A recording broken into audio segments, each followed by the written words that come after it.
himself. In fact, he did Reagan one better. He's cut spending by 20% in just 2 years. He's proposed the biggest tax cut in Puerto Rico history. He's taken the rate reductions down 50% for individuals and 30% for corporations. Unlike President Obama, he realizes that if businesses don't work, nothing works. Well, let me introduce somebody who is not only one of us as a philosophical and intellectual conservative, but also someone that knows how to put that into practice. Governor Luis Fortuno of Puerto Rico.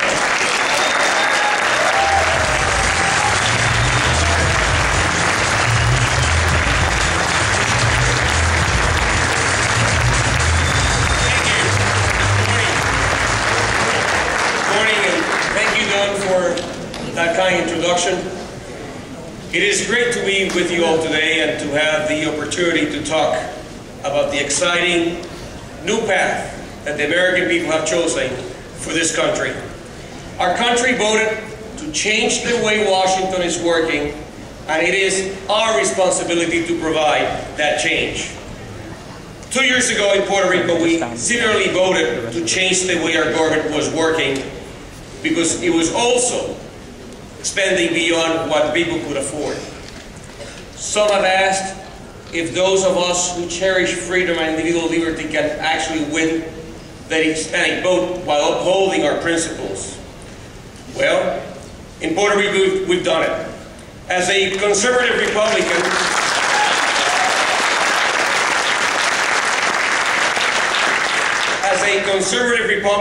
I've been elected island-wide twice in the last 5 years. In 2008, I was elected by the biggest margin of electoral victory in 44 years. We also had victories that included 2/3 of the seats in both houses of the state legislature.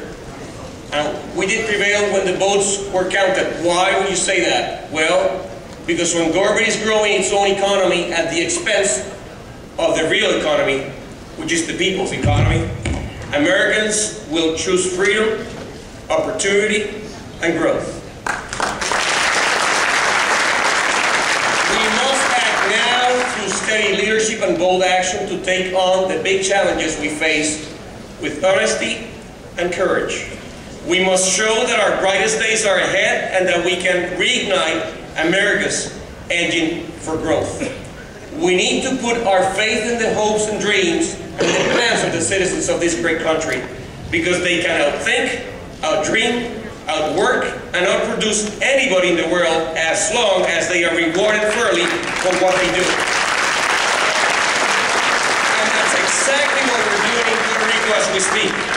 Through the tough decisions we made early on in my administration, we're addressing an inherited fiscal crisis, actually that was the worst in the nation. When I took office 2 years ago, we had been experiencing the deepest recession since the 1930s, a recession that began 2 full years before it commenced in the rest of the country. I inherited a $3.3 billion budget deficit, actually proportionally speaking the largest state budget deficit in the country, representing 44% of revenues. Puerto Rico's credit rating was on the verge of junk status, and actually I had to fly up to meet with the rating agencies before I was sworn in to avoid a downgrade of our bonds. And after I was sworn in, we didn't even have money to meet our first payroll. We had to take out a loan to pay for it. But it's doable. We can do it. We immediately enacted fiscal emergency legislation with the support of our legislature, requiring serious spending cuts. Encouraged by a clear mandate from taxpayers, in just 2 years, we've cut government expenses by 20%.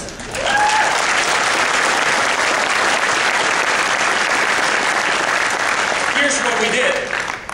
I first took a 10% pay cut myself, and agency heads took a 5% cut. We froze those salaries for 2 fiscal years. We cut government service contracts by 15%. We cut government operating expenses by 10%, including official vehicles, cell phones, and credit cards.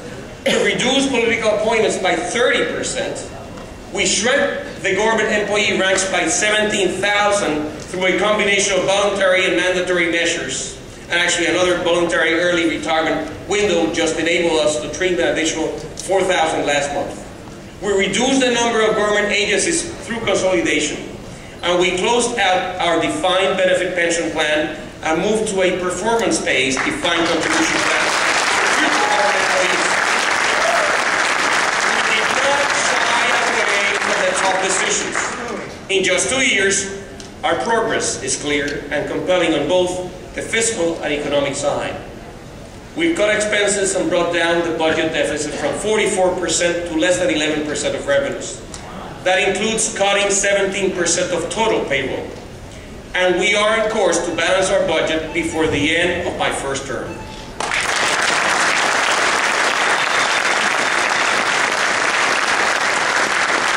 We have reduced our deficit proportionally more than any other state in a ranking of all states by budget deficit as a percentage of revenues. We started at last. Today we're ranked 20th in the country and we're closing it.